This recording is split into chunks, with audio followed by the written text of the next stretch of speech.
I suggest that we start. Because even I, as the moderator, believe that 15 minutes delay, this is too much. Please, anyone wants to speak to be the first to speak, dear speakers. Bear in mind that we lost 20 minutes and we have only 55 minutes. A little bit more. Out of 90 minutes we have about 1 hour. Just let's limit our pitches to 7 minutes. 10 minutes. You don't want to ask any questions? We don't need any time for Q&A? Sure? Okay. 10 minutes. 10 minutes. Most welcome.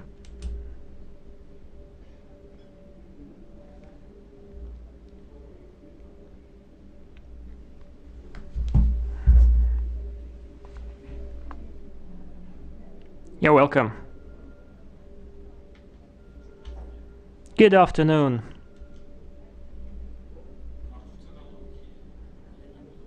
I will not speak about futurology. I find it difficult to understand the today's world, not even the yesterday's world, but at the same time, I'm very much afraid that the today's phenomena of fragmentation and disintegration, but at the same time, the increasing amalgamation of the situation which intensifies in different countries of the world are rising. So the situation number one, different views. For instance, we know about Brexit. Ever heard about such word, Brexit? Yep. Then probably you know what this word means. That there is a difference in the opinion on Brexit within the UK, and probably it may result in the fact that Scotland becomes independent. And Wales, what about the Wales? What about Wales? The same is true of England and other countries. Other countries without Brexit find themselves in a similar situation. Turkey, the United States, Israel, China, different African nations, so, North Korea, etc. And certainly, this difference in the opinion reflects in the armed forces context. For instance, there is a trade war between China and the United States. Right now, actually, this strife is undercover. Mexico, North Korea, and even the EU to some extent. The situation number two, the amalgamation process. The first example of that process is the global gangsterism crime rate. Then the global criminal migration, money laundering, development of global oligarchy.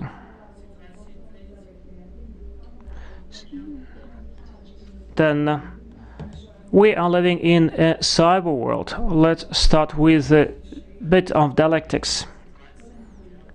If the first citation can be dubbed as the difference in the opinions, and the second statement, this is the antithesis, then synthesis actually would be about the third citation.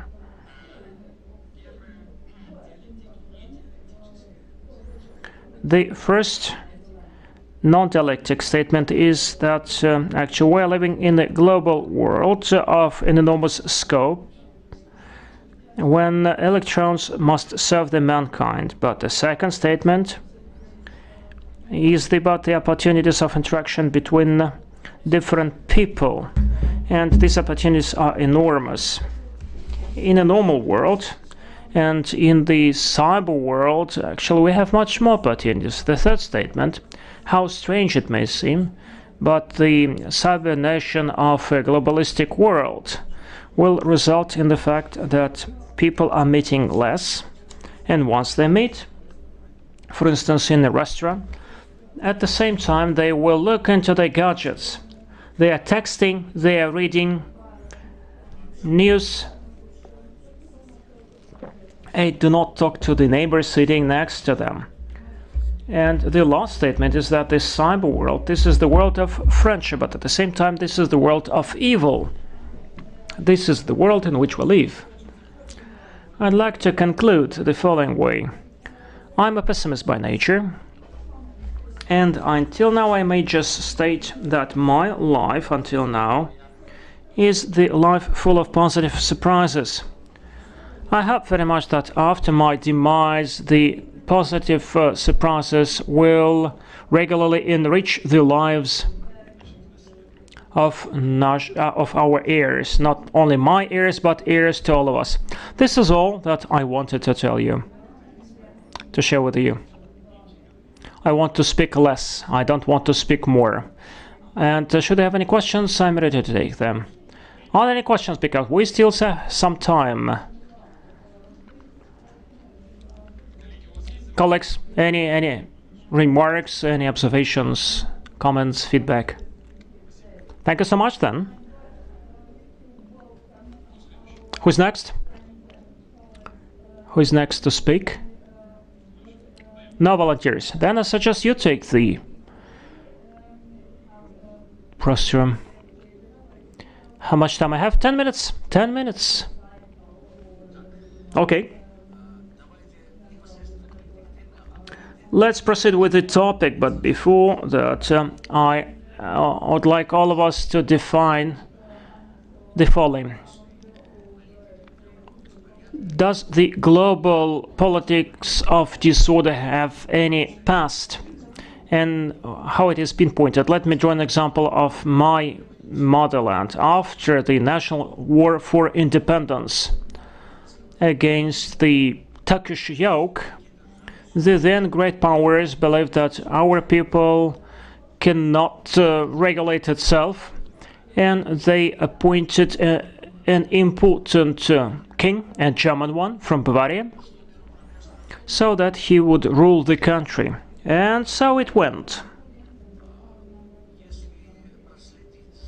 If we keep track of that story, you will see numerous examples that there are different forms of colonization and independence, including what is going on in the country in the recent years. I mean the colonization by the European Union, by the center of the EU.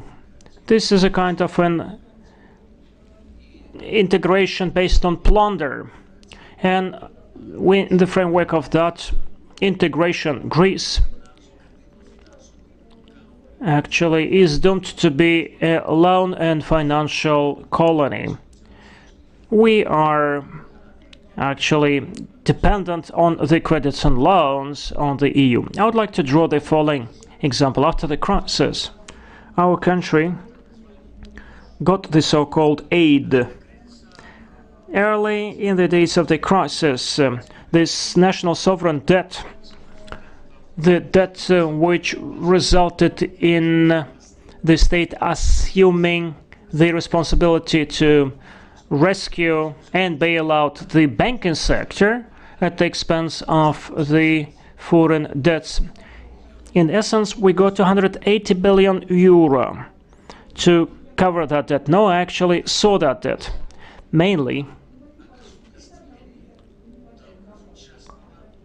actually, it was about the nationalization of the private debt, debts of the private entities, and nowadays this debt is 350 billion dollars or euro more. So 10 years after the rescue program was adopted, the situation is much more dire. Another example. Recently, our so-called government, and these are just puppets who perform certain instructions given by the global oligarchy. Our so-called government sold out 16 airports in the country. That's a very interesting mechanism for the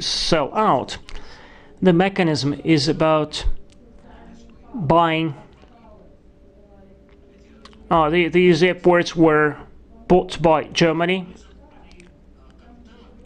and they were bought using the money allocated by a group of banks, including the Greek banks, which were bailed out by the Greek taxpayers. It's just like me coming to your flat.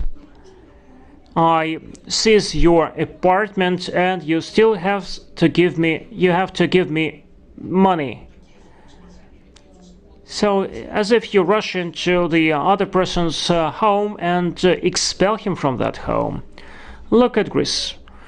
Just imagine what happens elsewhere in the world. Added to that, we see the third global crisis of the global capitalist system. And as a result, we have to embark on the structural changes of the whole global order in terms of the transnational capital, because the today's stage in which we live, this is the stage of transnational monopolistic regulation and management. So it means that the transnational monopolists try to dominate over the whole mankind. And to this end, they set up different transnational bodies or agencies, even transnational agencies. And para-state agencies, including blackmailing, raider attempts against the human lives and human property, and that implies different types of ideology. Bear in mind that ideology certainly cannot be cancelled, but our incumbent ideologists, or what was called by Mr. Zinoviev as the supra-society and the structure of that supra-society. This is a kind of a supra-ideology. The last thing that the corrupted ideologists are interested in is the consistency of different components of that ideology, because their ideology actually is used as a means for manipulation. They don't care at all about the components of that ideology. You can bring together Russian Orthodoxy with Nazism and stand up as a postmodernist patriot. I do think that such mixtures, such half-breeds, are spread all over the world, and certainly these have a say in propaganda. Quite recently, for instance, I heard from the Russian media, which made my mood going down. Actually, the Russian propaganda praised Pinochet's fascist regime, which was dubbed as the paragon of conservative ruling. Pinochet actually was promoted by the CIA. This was the very first experiment of neoliberal reforms. It means that fascism promoted liberalism, and still fascism is being praised. Where? In the country which sacrificed 27 million people to defeat fascism and Nazism. And even our black colonels, which are similar to Pinochet, are being praised in Greece. Black colonels were like collaborators of fascists during the World War II, which they became converted into agents of the CIA, and they installed dictatorship in our country, in Greece, and still they were praised. The main slogan of the fascist ideology of black colonel is Greece, Orthodoxy, and Greece to Greeks. Quite interesting. And that's why I'd like to note that the current state This is just an interim state, a transitional state. It is obvious that many ideologists believe that there should be some peaceful coexistence, some multipolarity, instead of a unipolar world which cropped out after the disintegration of the Soviet Union. This is just a wishful thinking. This is utopia. It is pertinent to any sophisticated system, including the global society. It is pertinent to such a sophisticated system that once controversies emerge, they would polarize around the main controversy, which will come afore eventually. All the states of quasi-multipolarity result in the transition period to exactly what I've outlined before. I don't mean the poles which may emerge eventually, or that the potential poles will offer some alternative programs for the whole mankind. No, by no means. But if we look more attentively at that, in fact, we deal with one pole only, with actually some historical origins to that. I mean, we are living amid the World War III. We see the Euro-Atlantic axis, which now is waging an open warfare, but at the same time, there is another pole which has to be on the defensive. It means that the escalation of such a collision will manifest the controversies of the global capitalist system, and again acts as a check and balance for other alternatives. If we were to find a real alternative, not a quasi-alternative, we have to think about our survival. So I mean that we have to fight for the reunification of the mankind, which is at the same time the struggle for survival. We will see the rise of the communist transformation of the society, and we have to positively define that perspective without any nostalgia of the old times which sank into oblivion as they could not provide answers to the current questions. And this is what we have to live for, or die for. Thank you so much for your attention. Thank you.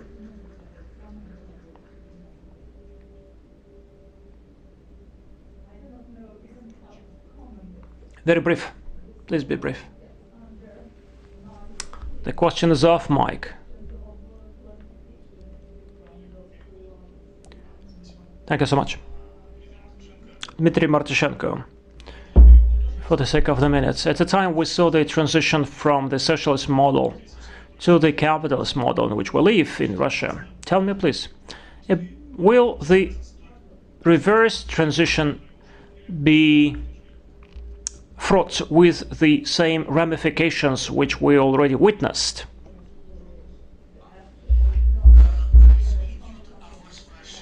I'm not speaking about getting back to something or returning to something. If we look at that as returning to something or getting back, looking retrospectively, no movement won in the history of the mankind. I'm speaking about a fundamental rethinking of what used to be. Not just emotional answer to that, but let's take a scientific approach. I mean that we have to positively define the strategy of victorious future revolutionary movements. Without such a positive scientific rethinking of what socialism ran into in the past, nothing is possible. Marx and Engels in terms of the subject for their consideration was just 73 days of Paris Commune in one specific city. Lenin didn't have anything in terms of the subject matter for his deliberations. And we have a vast experience, 73 years of a unique, full of controversy, historical experiment. But without historical prediction, I'm not speaking about the fortune-telling or guesswork, nothing is possible. The states and the blocks of states act as the subject matters for our scrutinizing, for our analysis, as if the states, metaphysically, have certain value, have certain weight. Once we have a structural crisis which results in a large-scale imperial standoff or a collision, this is when we actually have the ample sources to study. Don't teach me how to moderate. Thank you so much. So we have agreed to how many minutes each of the speakers may have. So Dimitrios is speaking for 15 minutes instead of 10. I'm not suggesting anything. Yes, please. Mr. Rudakov?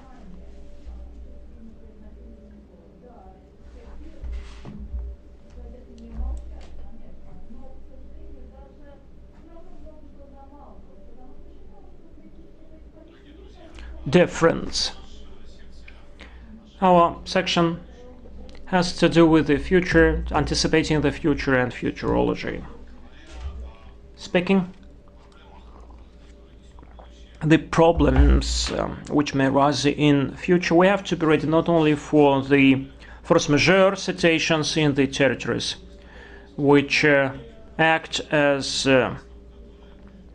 the instability turf, but we also have to look at the areas which seem quite sustainable. Let me confirm that actually. The West had to react to the transformation processes taking place in Russia, but the crisis focused certainly may touch upon everyone, especially once we see the states which look like colossus on the feet of clay. We have to simulate the behavior of Russia in different situations, in the situation of instability and confrontation and conflict, in the areas which we believe are super stable. We have to realize what we're going to do in case of an exacerbation of relations between China and the United States. But when, for instance, G2, Great Two between China and the United States come for, like Brzezinski predicted, we have to be somehow prepared to the crisis in the European Union, which would be more grave than we see now. The migration crisis of 2015-2016 undermined the trust of the Europeans to the systemic European politicians and the current policy, but 500,000 of migrants which arrived at that period of time is not too much against the potential migration risk in future. According to the United Nations, the population of Africa, which is detached from Europe only by means of the Mediterranean Sea, will amount to 4 billion people. So 3 billion new people will be born to Africa in the nearest future. You can imagine that in 5 to 7 years, the migration flows from Asia to Europe will grow several-fold, many times, and it will cause such major changes to the European space that we cannot imagine now. China seems to be quite stable and sustainable at the moment, but there is such a social rule that increase in the living standards may bring about the demand to somehow control the life in the country. So it means that we will see the rise of the political ambitions. The situation in Hong Kong was caused by the domestic rivalry between the continental group headed by Xi Jinping and the group which is driven by containing globalization. This group is headed by Prime Minister Nikityan. So therefore, actually, it would be too naive to say that China is stable and sustainable, and the chaos in China means destruction of the incumbent system. It means havoc in terms of people's migration and movement, and so there would be further migration, pressure on the Far East and Siberia. These are the risks not of the midterm future, but these are the potential risks of the upcoming 5 to 7 years. Probably they will not come true, but naturally they may happen. What can we do in that situation? Certainly, there are different measures related to the foreign policy and foreign trade and migration policy, but we're speaking about the ideology. We are speaking about the agenda of the Party of the Future, which Zinoviev spoke about in his works. These flocks of people having to move around the globe, devoid of any ideologies or even civil society rights. Because migration flows implied that people within those migration flows do not have the whole scope of their political rights, and they actually may not participate in the political processes in the country. The future of the political systems in the 21st century, this is the future of the multi-million groups of people who are moving around the globe just like herds without a shepherd, with no values, no ideology. And in that sense, they are an ideal human capital for experiments for the sake of globalization. But in our opinion, this is the potential constituency of the Party of the Future, called so by Mr. Zinoviev, if we may offer for us, for our country, for our society, and then for the rest of the world, certain values, certain ideals, which could give some certain bearing, certain vector for the development to these people, then we will be winning, and the globalizer, those who promote globalization, would be defeated. If not, then the mankind will be developing following the scenario which was outlined by Mr. Zinoviev in his Human Anthill. Thank you so much. Any questions? Yes, please.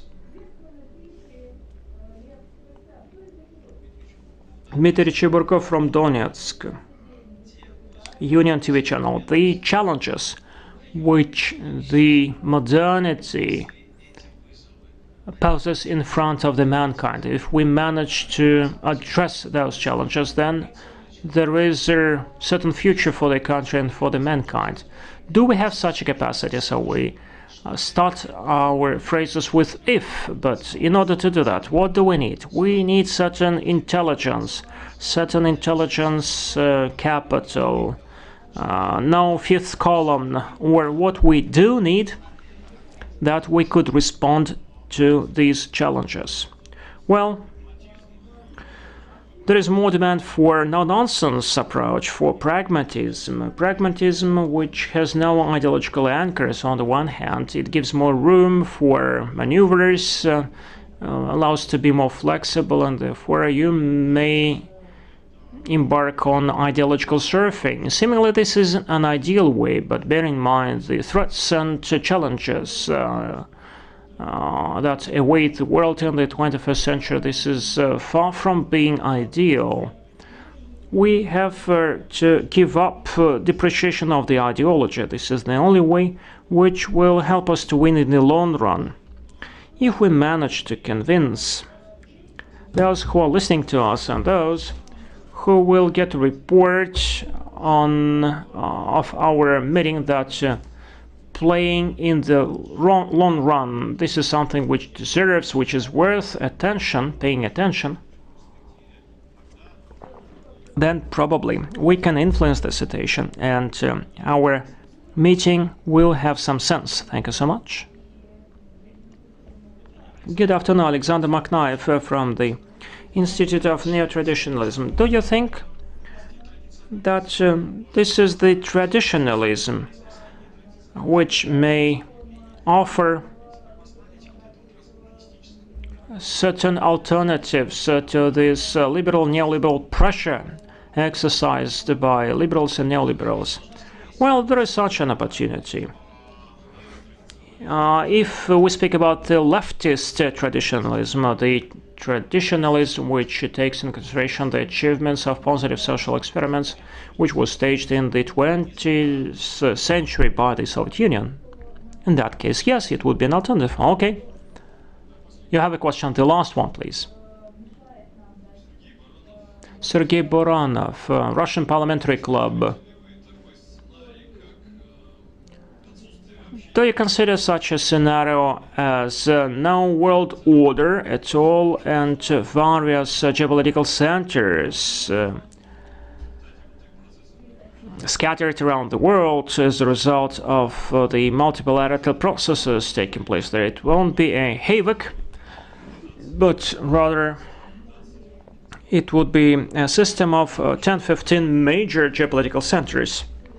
Or you think that there should be some unified centers running the world? Well, certainly there should be no single centers running the world. The globalization is succeeded by post-globalization. Why?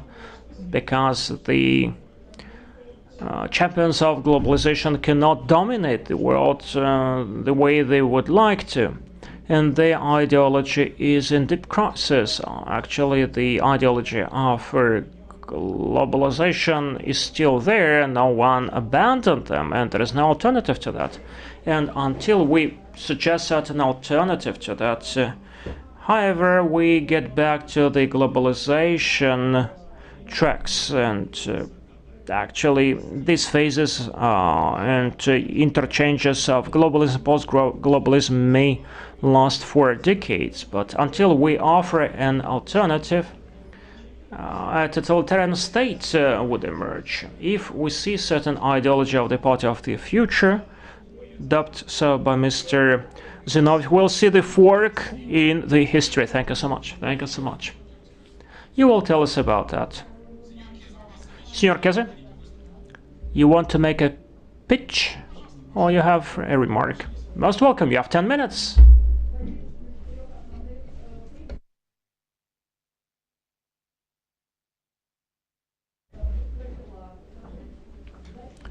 First of all, I have a quick answer. First of all, I don't think that we can speak about kind of a return.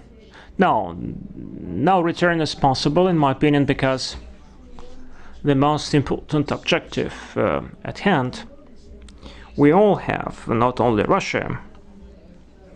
This is about a new interpretation of the modern world, or of the transition world.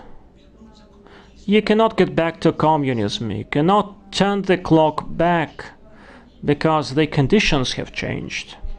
And so this is one of the reasons of the total defeat of the left-wing parties in Europe and elsewhere in the world. Why? Because there is no theory. After the fall of the Berlin Wall, socialism is no longer an option.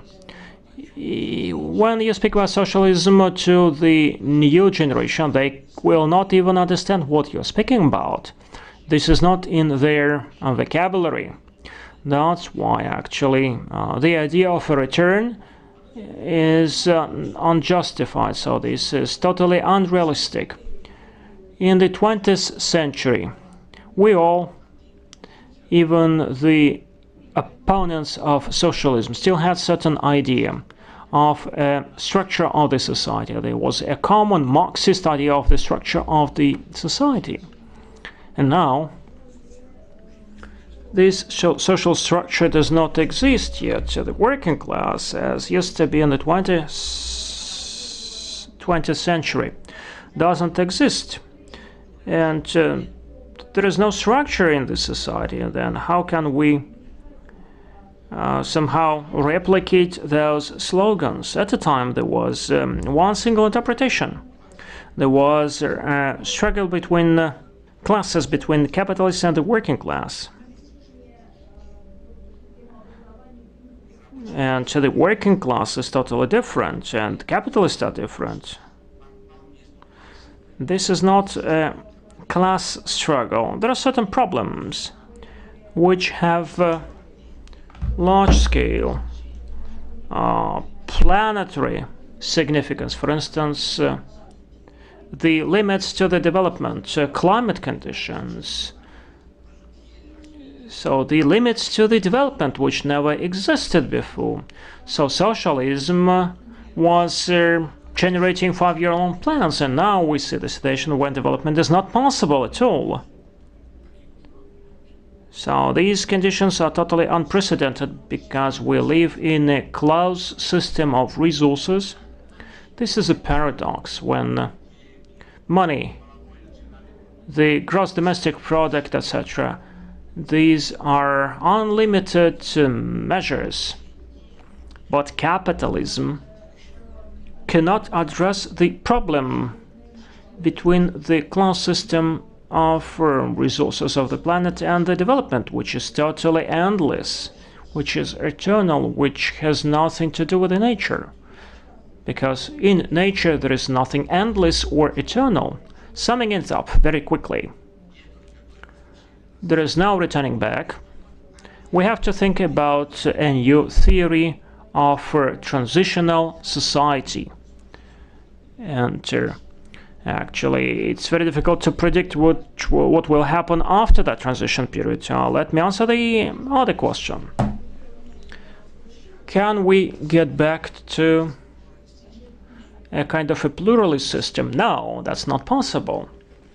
Frankly speaking, if we look in essence, we see that this is not thumb-sucking. The most likely outcome of that situation is the World War III. What is going on? Apart from the factors which I have listed, there is one more element. The very structure of the governance of the transitional period cannot withstand the pressure. Look at what the modern capitalism or financial elites do, actually. The current capitalism, incumbent capitalism, cannot be called like that, can be called capitalism when the gross national product of the world is about $70 trillion,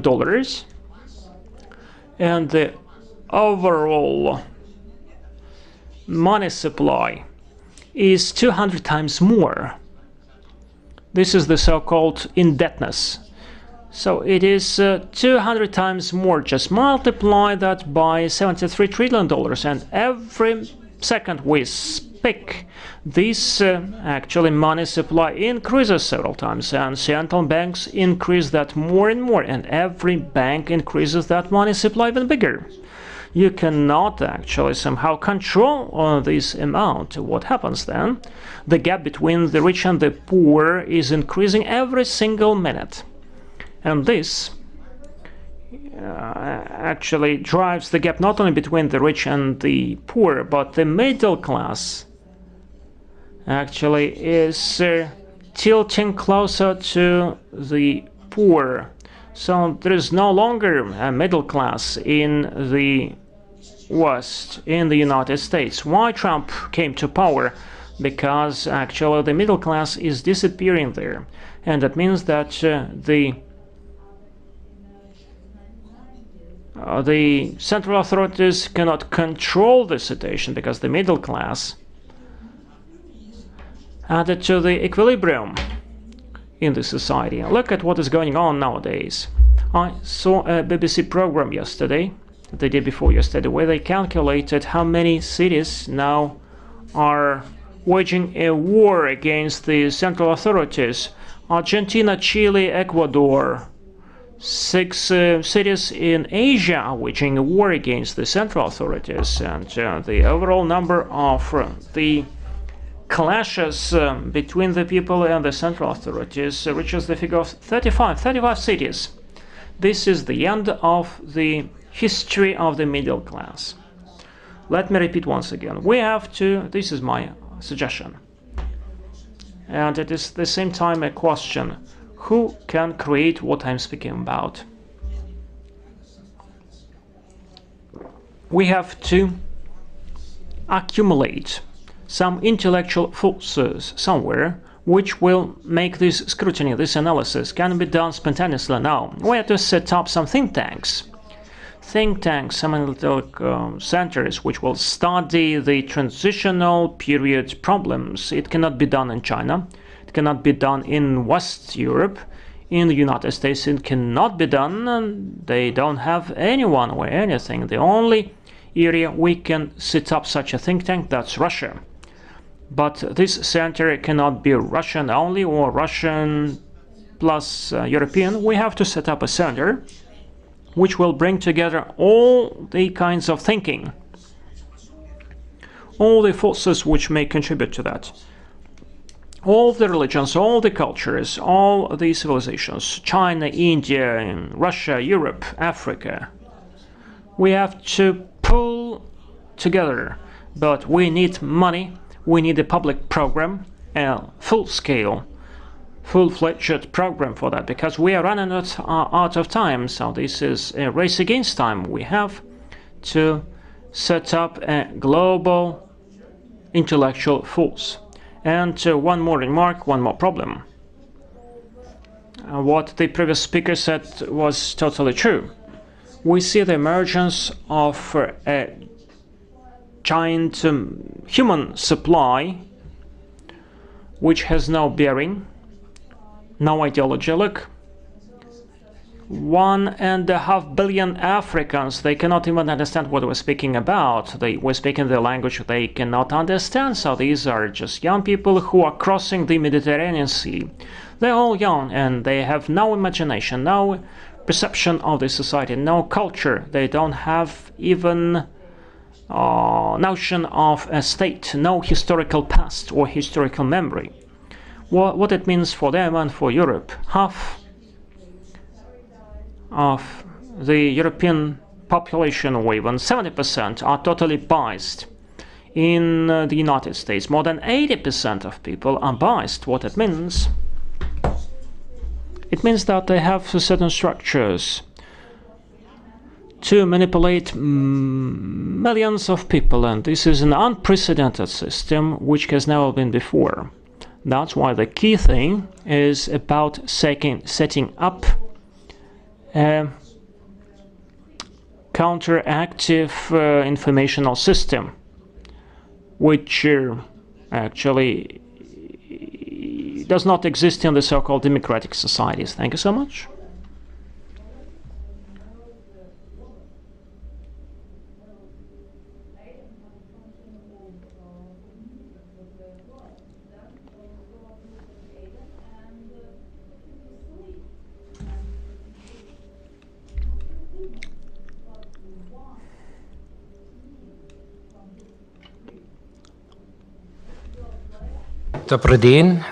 Good afternoon.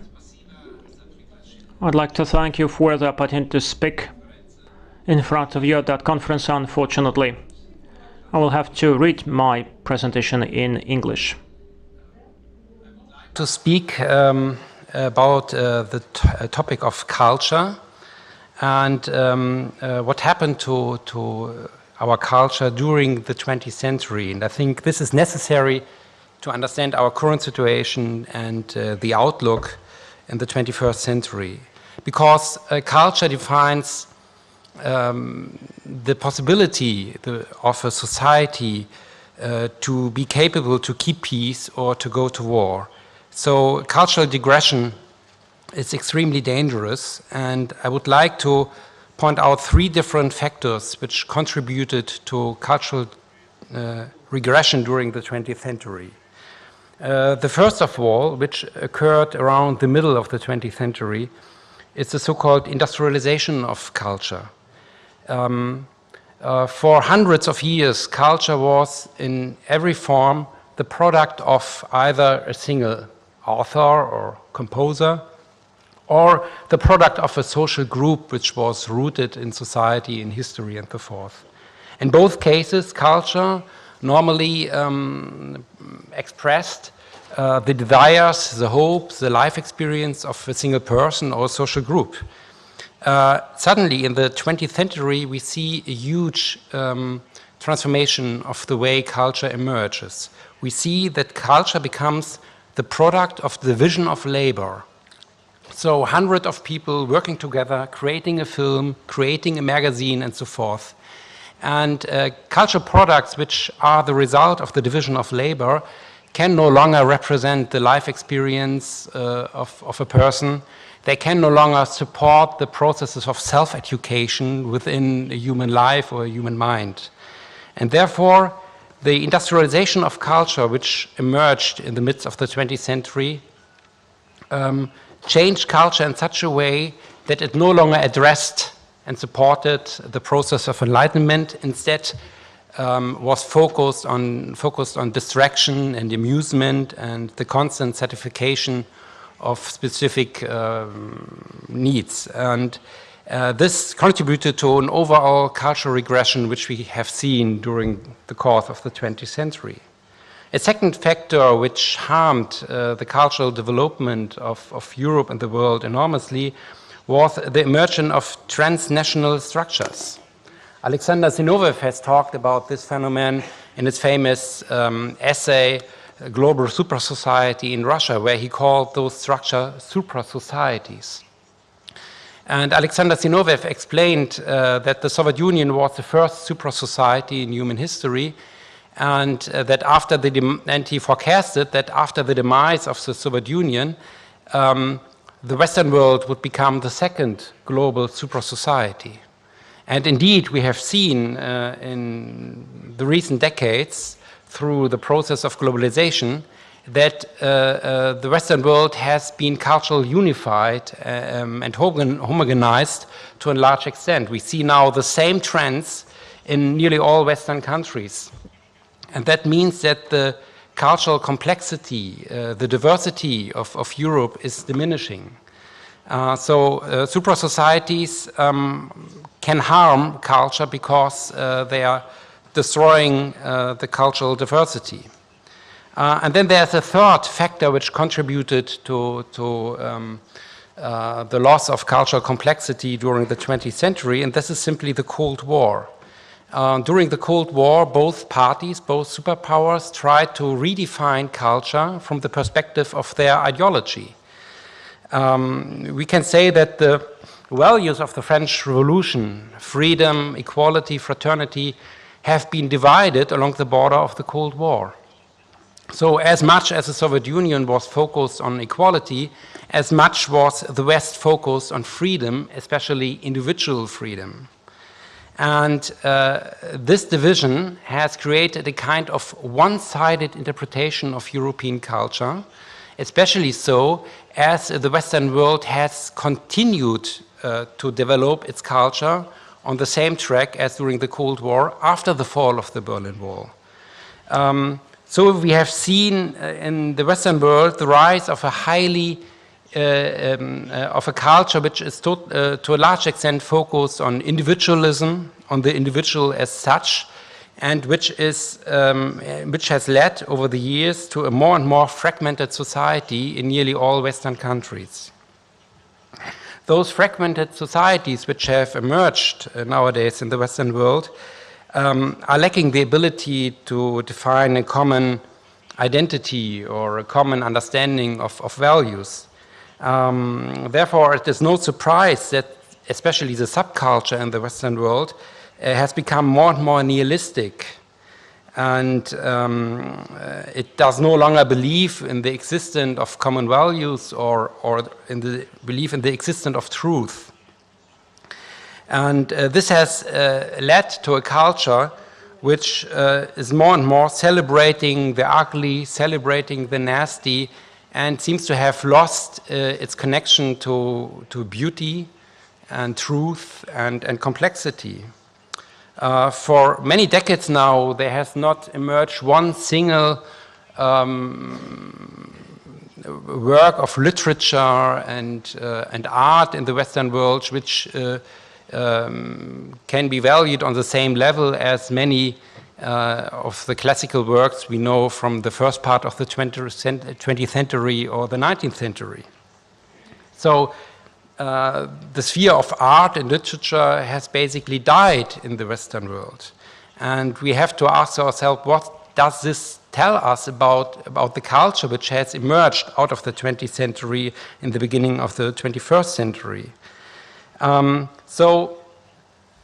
We see in the Western world a cultural crisis. Today's the Europe of the European Union is creating fragmented society which have which are lacking common identity, and which are also losing its connection to past achievements of culture, which have also lost, to a large extent already, their connection to the religious past, for example, to Christianity. And this raises the question if this process will simply continue, or if the transformation which we can currently witness in the sphere of geopolitics can change this global trend.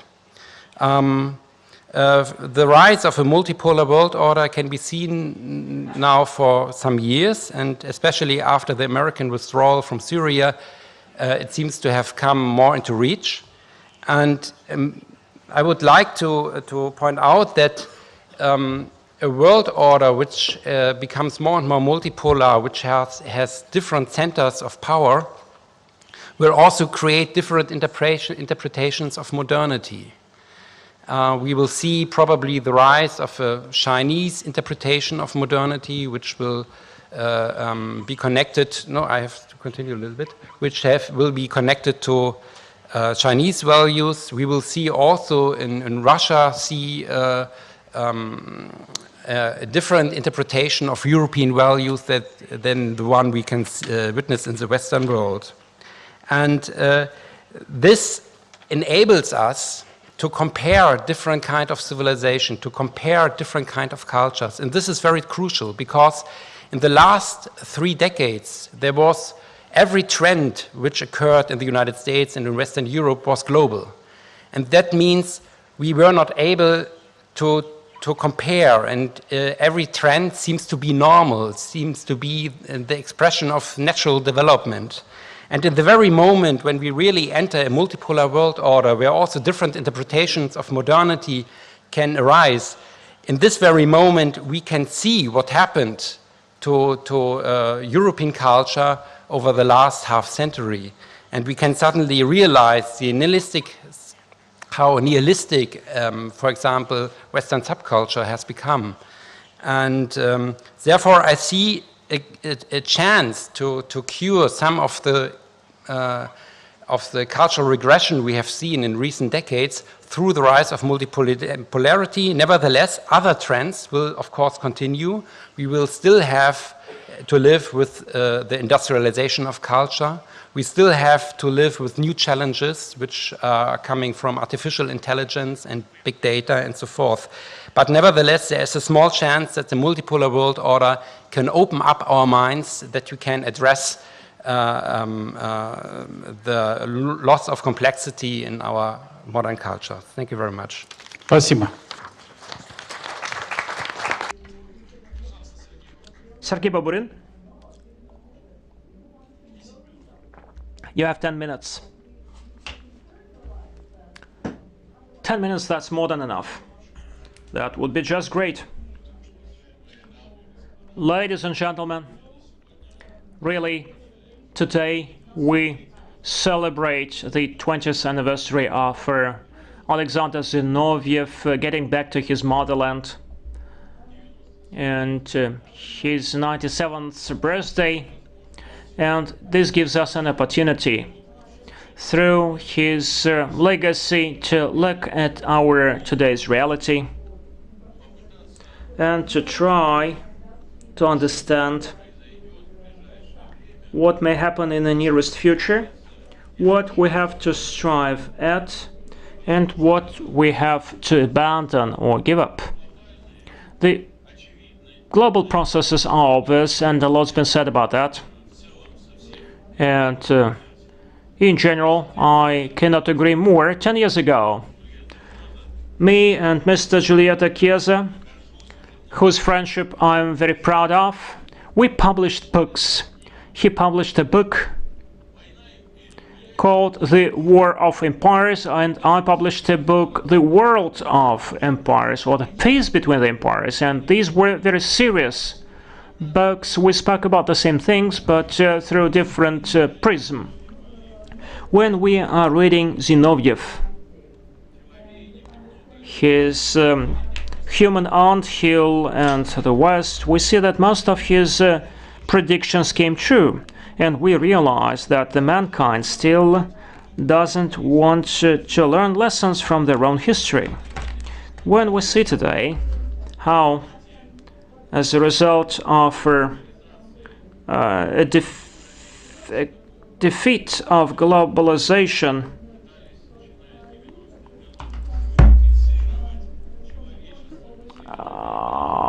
and the North American standards cannot be used to somehow reunify the world.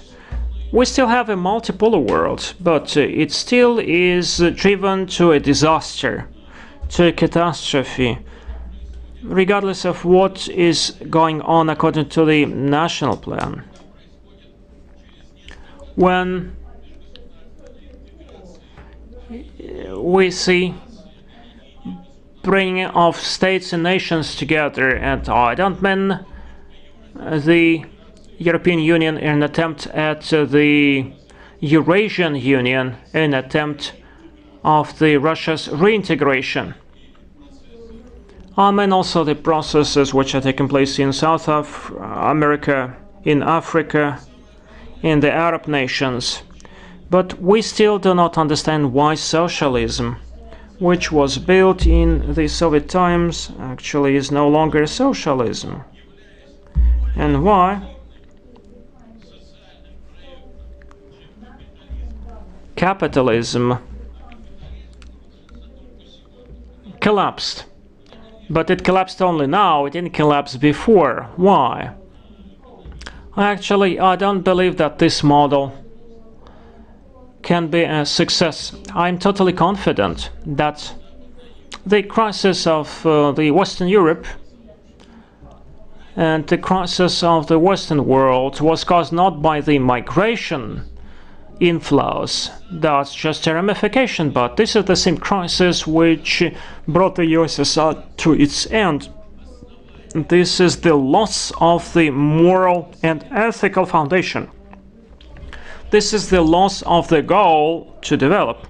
While our predecessors were building a bright future or a communism, we had a vector for the development, but as soon as it was stated that we will build communism in 1980s, and 1980 came and communism was not there, we lost our bearing. Starting from 1980, we don't have any development goal.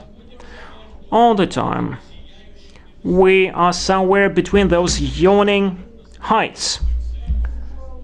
And each of these heights cannot be a goal for development. We are not here to develop a nanotechnical or cyber society. How can we avoid the future which was predicted by Matrix, an American movie? We can only return to our spiritual values. We have to remedy the mistake committed by the Bolsheviks in 1917 when they started somehow building that radiant future without being backed by the spiritual values and the historical past. In Russia, the spiritual values were about the orthodoxy, so the loss of the Christian basis is is what would doom the country or the society. So once Europe loses its Christian origin, actually it will be disintegrated. Why I believe that Palestinians will win, because they would do that demographically. In several generations, actually, there will be several millions of Palestinians, and the last Israelis will have to flee to Russia because they have nowhere else to flee. I don't want to do any predictions as a politician. I have to fight against my predictions and focus for 30 years already. I'm fighting against them because I believe that the mankind deserves much better fate. Russia deserves a much better fate than the one it has at the moment. And our main objective is to, proceeding from the lessons proposed by Mr. Zinoviev, to try to convince those who take decisions, who determine the future, that the mankind has to pull together in the face of the challenges just to survive, abandoning the disputes between the nations and the countries, abandoning the disputes and controversies between the social groups and vested interests. We have a totally different class structure. We don't have middle class in Russia. And we have a precariat class, so dozens of millions of people of temporary employment. They have no permanent future for their life. They are only temporarily employed. And we have to build our future based on that in order to understand where we are moving to and what we want. Yes, please. Pumpkin with his remark, brief remark. Can you hear me? Okay, okay.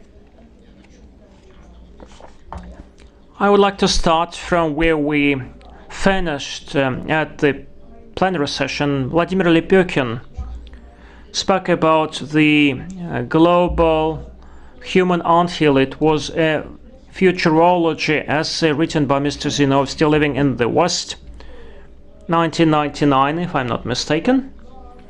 Zinoviev was writing it not as a science fiction or a prediction, but he described what will happen proceeding from his methodology.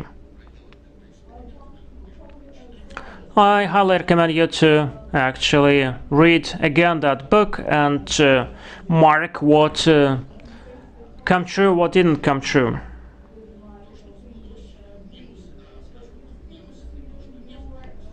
So,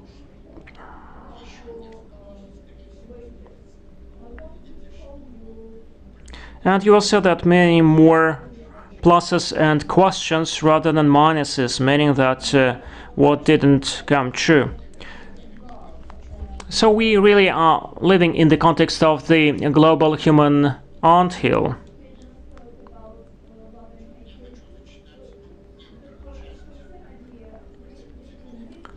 And actually every word matters with Mr. Zinoviev, and his pre-word to the human anthill is totally remarkable. Let me read just a piece of that.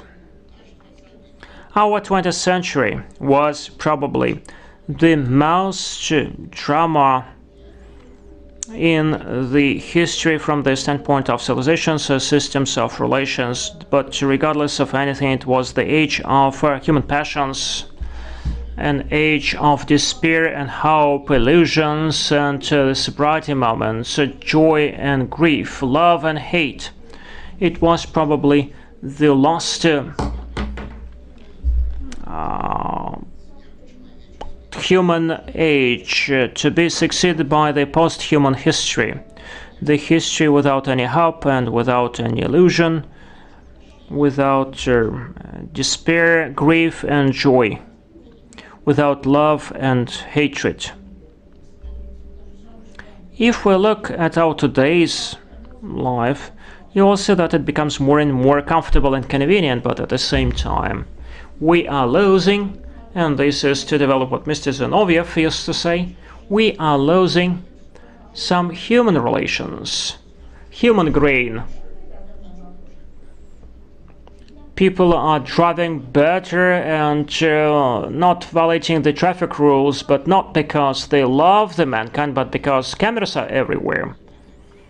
These single document processing centers work perfectly, but they kill the human relations. We no longer have this hatred towards the red tape, love and joy. Technical progress is promoted by the war. For instance, Armata tanks, which we are proud of, or Su-57 jet, are quite outdated and obsolete in essence because they require being manned. The machinery of the future would be totally autonomous, would be totally unmanned. So it means that we will lose the whole dynasties of officers, of taxi drivers, etc., etc. So we will live in a very comfortable, convenient age, which will no longer need people. But people still are increasing in number, and actually this is something we cannot end. Russia, for instance, cannot say, oh, actually, mind your own business, we have a lot of resources, we will actually somehow do poultry, not at the bigger farms, but actually within households. This is about losing the arms race. Once you give up your defense systems and bigger systems, it would immediately be conquered and looted.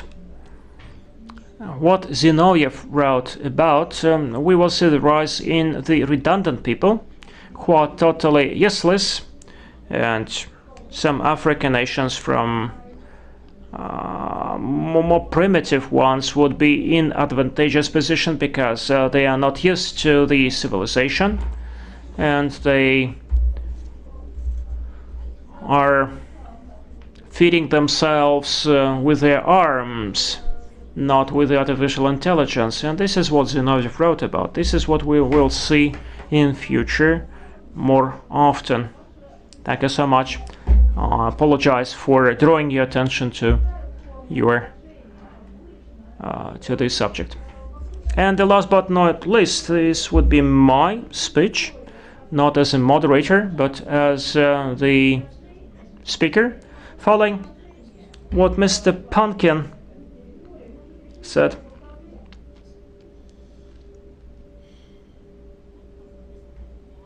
So actually, Futurology is the title of our conference, but we have to define what Futurology is as far as we are running out of time. I do think that Futurology is a kind of a literature, and this is very symbolic in the sense that our national Russian philosophical tradition has always been about literature. It is not by accident that at a certain period of time Mr. Zinoviev had to resort to literature for his deliberations, abandoning the logics. He explained that with a kind of a social scenario which was forced onto him, but I don't think that this can be reduced to that. And in order to highlight the topic of literature, the super society was proposed not by Zinoviev, but it was done by another thinker, post-Marxist thinker, who actually work in the field of literature. I'm speaking about Nietzsche. And the whole topic, such as nihilism, has been discussed. I will not deep dive into that, but it's quite curious that Zinoviev had to resort to the term which was coined long before. Probably can be explained by the fact that we had actually to reflect on Marxism in terms of how it was implemented. But still, Futurology, this is not about prediction or forecasting, because if we look at Zinoviev himself, Mr. Zinoviev was a failure, was a loser in terms of forecasting. The only thing he managed to forecast was the demise of Stalin. And they predicted that 6 months prior to his demise, to his death. And Zinoviev actually wrote about that himself in his conversation with Shchedrovitsky. Zinoviev, Shchedrovitsky, and a visionary, David Zilberman, who was killed upon emigration. They believed, and this is how they built their life on, they believed that communism is here to stay forever. For instance, his conversation in 1993 after the shoot of our Russian parliament, shelling of our Russian parliament, Mr. Zinoviev said that he proceeded from the fact that communism is here to stay forever. And if we read Silberman or Shchedrovitsky, they believed that communism will last for 200, 300 years. And they built their all works on that. So they proceeded from that. So it means that they were poor forecasters. When you're speaking about futurology, we can speak about futurology in the sense that we have to look at that from a different angle. Zinoviev believed that what came true, this is about reality, it is tangible, this is the future. And we still have it, while others live in the past. There is nothing new about that, such an approach. This is a very logical approach, and actually we were told about that at school, that we are living in future which has come true. And the main idea of Mr. Zinoviev was to study that future. And probably he would disagree with Sergey Baburin, who said that we didn't know what communism is about and we didn't build this communism, but Zinoviev built that what we have built, that's the communism, and we have to study that because it will not evolve in future. This was his main reproach to the authorities. Why he reproached and criticized the authorities? Because the rule of the communists rested on some scientific perception of communism. And Zinoviev said, so let us have a look at the scientific experiment and scientific justification and reasoning. I think that we can discuss futurology in that very sense. This is what we already have. This is what has come true. And it came true back in 1999. And actually, even in 1918, it already did exist when Nietzsche wrote his works. Otherwise, he would not contemplate on that. But the other thing which we may study is how it all evolved, grabbing more people, more resources, more material. Now, in that sense, Zinoviev in his futurology rested on culture.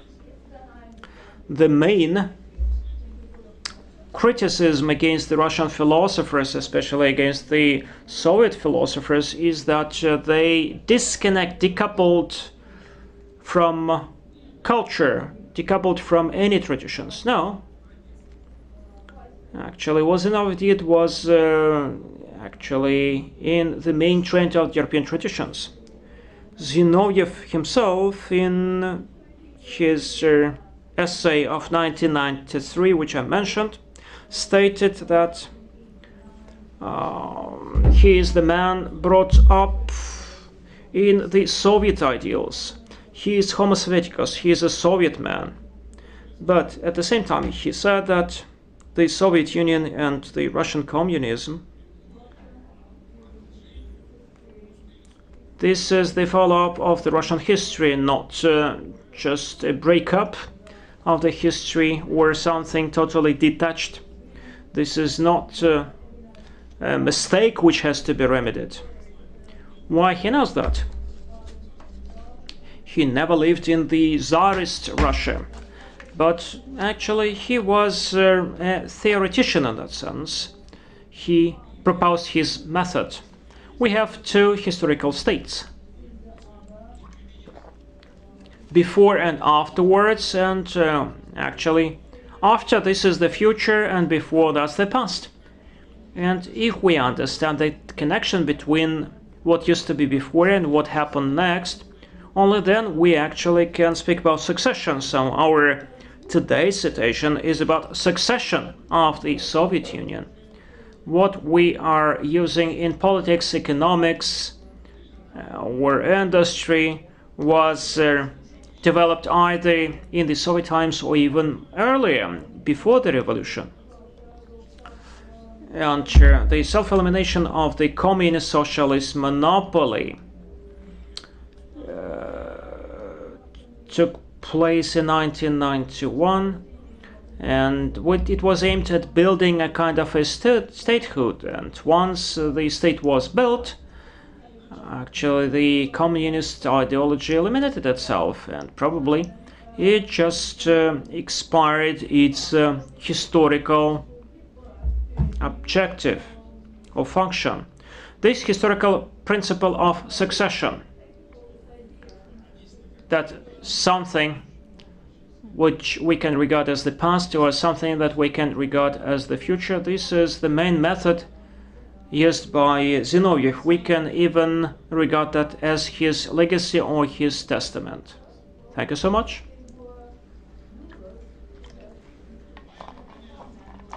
So we finish our panel discussion. We break for coffee, so most welcome.